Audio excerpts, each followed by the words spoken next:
Hello, it's Adam here, also known as ABanimationLtd, and today I'm just taking a look at this random computer that I have come to acquire lately.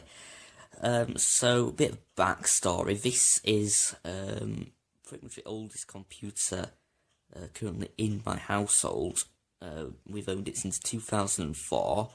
It used to be a shared family computer for most of its existence up until I believe about 2010, when it became solely used by me and my brothers, and then since about 2012 it was just used by my brothers, but since my brothers have now got new computers, this is now spare, so I've acquired it. So I'm just going to take a quick look at it today. So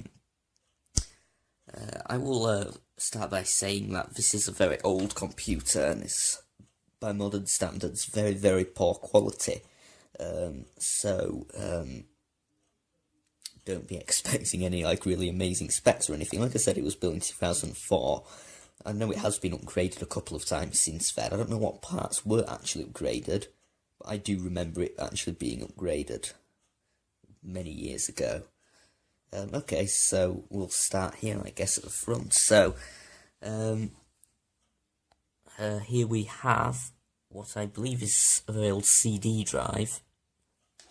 Yep, that is indeed a CD drive, and interestingly, right there is a port for a headphone jack, and also a little volume control, which is quite odd for a CD drive. I'm not sure about what this kind of CD drive actually is. I guess we're all pretty much the same.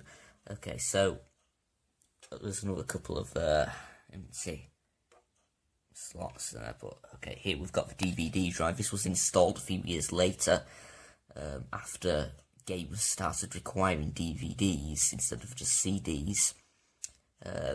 I guess that was probably one of the upgrades I was talking about.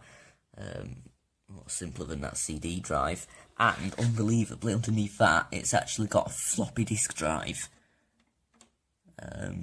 which I've yet to test out. I don't even know if we've got any floppy disks knocking about the place. I could try, but I kind of want to have a look at the old floppy disk drive there. And you could even have a second one.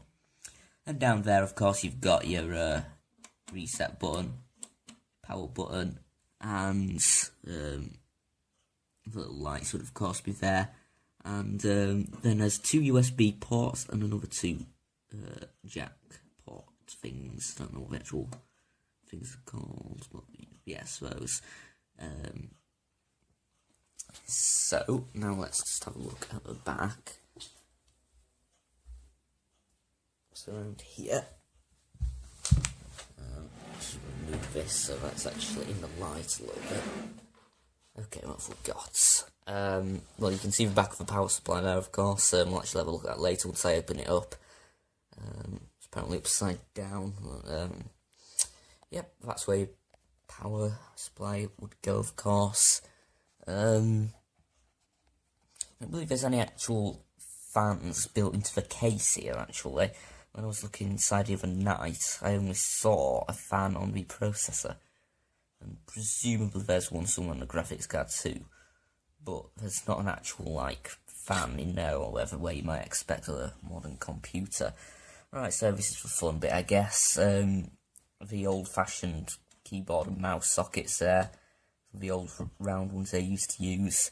You've got a couple of USB ports and an Ethernet port, of course. That there, not sure actually, that kind of greenish one. I apologise, the light probably isn't very good right now. Not sure what that one is either, it's very odd. I think it might be for TV, plugging in a TV. That one now I think is actually broken, because I could stick my finger right in there and I'm touching the motherboard or something, so better not, to be honest. I don't want to break anything. Another two USBs and an Ethernet port, and then we have the microphone jack there, and the two more sound ones, so headset or headphones or speakers or whatever. Okay, so on this level here is the graphics card, of course, so that's the main monitor one right there. It's got a little nut that's supposed to be there that's missing. Don't know what that is. I've never seen anything plugged into that before. A very oddly shaped port, I guess. Right, and then there's... Oh, the one thing about this case, it does have a lot of support for lots of things to be added to it. Like you can see down the front, there was space for another 2 disk drives and another floppy disk drive, and here there's all kinds of components you could have there on the back. So, that's from the outside of the computer. I'm just going to open this computer up now, so I'm going to have a look at the inside. Alright, here we are again. Now it's time to look at the inside of this computer. So one thing I do like about this is the fact that to open it up, all you have to do is remove these little screws down here. There's just 2 of them, which were along the side there, and it makes it really nice and easy to open. Most of the time you have to faff about with all kinds of little nuts and bolts and stuff. Another thing to note, found a little sonic screwdriver for a Doctor Who action figure inside there. I'm not sure where that came from, but that's certainly interesting.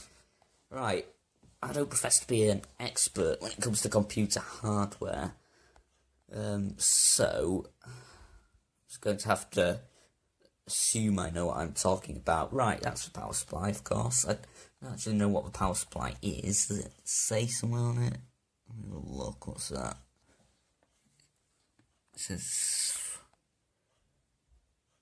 shall I just turn that around? Not quite sure what that is, but that's a power supply, probably quite old, like everything here is. Yeah, there you go. So, down there is a motherboard, of course, a red motherboard, interestingly. I always thought they were green. No. So, what have we got? A processor right there, of course. Oh, you can't really see the processor, you can see it's a great big fan, and this was on only a short while ago, so I don't know how warm this is. Okay, that's okay, that's not too bad. Yeah, I had this on about 20 minutes ago, so that I could have a look at the computer specs. So I wasn't actually sure what they were. So yeah, and that there is of course where it connects to all the ports on the back. And that's the graphics card, presumably, seeing as that is where the monitors plug into. I had a close look at a graphics card before, it's very interesting, yes. And there's a load of unused things down there, which would of course correspond to all of these gaps. Actually, maybe it wouldn't correspond to all those gaps, because they are actually... maybe, I don't know. Right, let's have a look at this end then, shall we? Right, so... there is, of course, the back of the CD and DVD drives and the floppy disk drive just around about there. Here there's something interesting. I'm not sure what this is. I think it might be the sound card. It does have an actual sound card in it. I'm not fully sure. Like, it's evidently not the floppy disk drive, it's too far down. So, that big black component there, it might be the sound card. I know it has got a sound card in it, and it can't be that, so I suppose it must be. You've just got your various other bits and bobs. So we'll just go and have a look at what these actually are. So write these down, so I've got them on a piece of paper over here. Right, so, the processor, right under there, under that fan somewhere. Processor is an AMD Sempron processor, which I don't believe is a very commonly used one nowadays. Like I said, it's a very old computer. well, you can tell this is an old processor because it's running at 0.8 gigahertz, which is, these days you've got processors going up to, 4 gigahertz, all kind of stuff, and it's just, of course, it's a single-core processor. This was long before the days of quad-core processors and all that fancy stuff we have now. The RAM, where would the RAM be? Okay, the RAM is actually, I haven't shown that yet, there's 2 sticks of RAM in there, there's 2 gigabytes of RAM, so we'll just move some wires, hopefully not cause anything to explode. Yeah, you can see the RAM in there, 2 gigs of RAM. What else is there? The graphics card is an NVIDIA GeForce 6200. It's probably one of the most modern parts of this computer, because I believe it was actually upgraded from the original 2004 graphics card.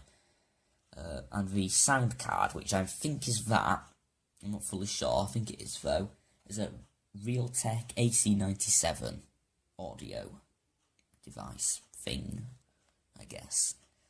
And just so you know, the operating system is Windows XP Service Pack 3, so very nostalgic using this when I had it turned on earlier, and I won't actually show what's on the computer because that does have kind of private files and information and stuff from when it used to be a family computer. The files that are on there are all very disjointed because of the poor file management skills of pretty much the entire family.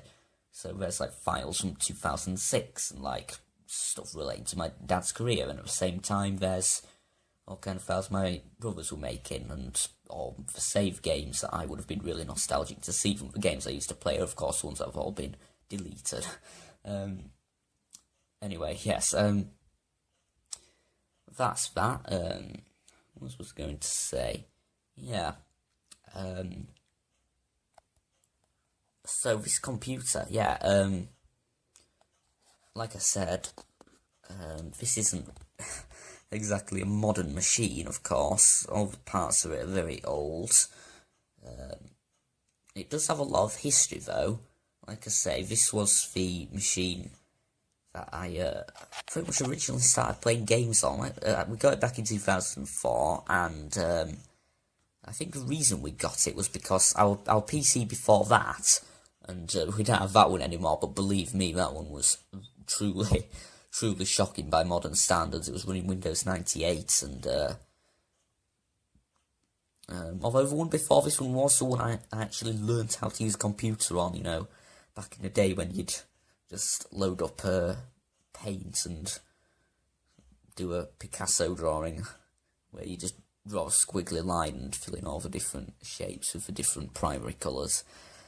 Fun times, but yeah, that was the computer after this one, and of course we got this computer because the old one didn't have a graphics card in it, so we couldn't play all the new games that were coming out, like the original Call of Duty.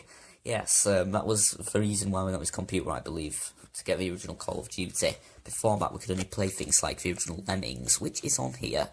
It does have the original Lemmings with all the levels and locks that we actually got through. None of us were ever really that good at Lemmings. We never actually finished it, but that is on here. And but yeah, that's why we got this computer, and of course it's seen a lot of interesting games since then. I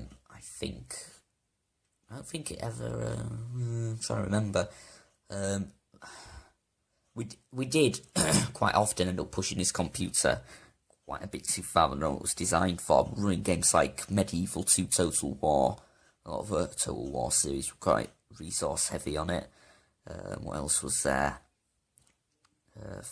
Microsoft Flight Simulator, that has seen a lot of playing of that, I guess. Actually, no, it probably wouldn't have done because it's my computer, my current computer over there. That one's got all the Flight Simulator experience. This here, though it has played a lot of games, it used to have a lot of them on, so I could probably have got on a list, but they've all been installed by my brothers while it was in their ownership. A lot of history, I would say, because like I said, this was my primary machine for playing games from 2004 until 2008, and then it kind of phased out until 2012, because obviously as as time went on, as the games got better, of course, by 2012 I was playing, Skyrim and stuff like that. This could never have coded Skyrim, so I was pretty much transitioning over to the computer I'm using now over there. So this one kind of fell into use. It became my brother's, and then they got their new computer, so now I've got it. So you might be wondering why I even bothered with this computer. Why doesn't it just get thrown away? Because it's clearly all outdated and never good for playing any games on, except maybe Lemmings. Although it does run Minecraft, not very well though. One interesting thing to note, this computer has a lot of odd problems with the internet. I just pressed a button on my phone, I don't know what it did. Has a lot of problems with the internet. I'm not sure if it's something with one of the USB ports, but no matter what we seem to plug in, it always seems to break after being plugged into this computer, in terms of, the Wi-Fi dongles and everything. So that's kind of odd, which of course means that this was still running Minecraft 1.5 and Java 6 and the old launcher and everything, so yeah, certainly not the most enjoyable experience. But anyway, like I said, you might be wondering why I bothered with this computer, since it's so old and knackered. And I basically, because I do a lot of stuff nowadays with developing programs. That's something I've been doing a lot with the line game and everything. I do want to branch out as well into kind of networking and stuff. That's something that interests me as well, and possibly hardware related things. If I don't know, that doesn't interest me as much as the software side of things, but you never know. But basically, I've got a spare computer, so I can mess around with it. And all like network settings, I could probably I could wipe this computer and put like Linux on it or something, or a Windows server if there's any of those people have got. I mean, obviously that'd be money and everything, but I'd kind of like a little home server to have. So I do kind of want to do projects on this that would benefit for the whole family. But yeah, this is basically a computer I can mess around with, and obviously I can mess around with all the little settings for Windows and everything if I wanted to, without worrying about, damaging my own files. Because if I were to do that on my computer over there, and I were to break something, then I'd be in a very bad situation, because I wouldn't be able to do anything then. So with this, I can just mess around really, and not have to worry about losing any files. And I will go through and try and salvage anything that looks interesting before I start messing about with it. But that's what I plan to do with this. You probably won't hear from my exploits with this computer for a while. I've got other things to do at the moment, working on the line game and everything, the Empire of Adamia website keeping me busy. But I might eventually get around to doing some stuff with this computer. So yeah, there we go.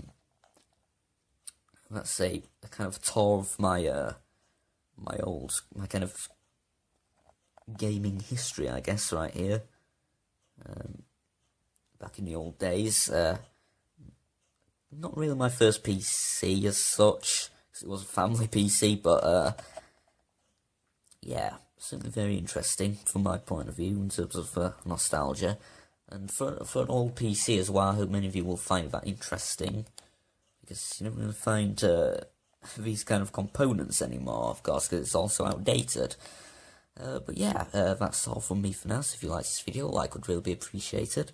Subscribe for more, don't forget to leave feedback in the comments. And if you'd like to see more kind of in real life videos like this with kind of like technology and everything, then just let me know. Yeah, so that's all from me. Thanks for watching. Bye bye.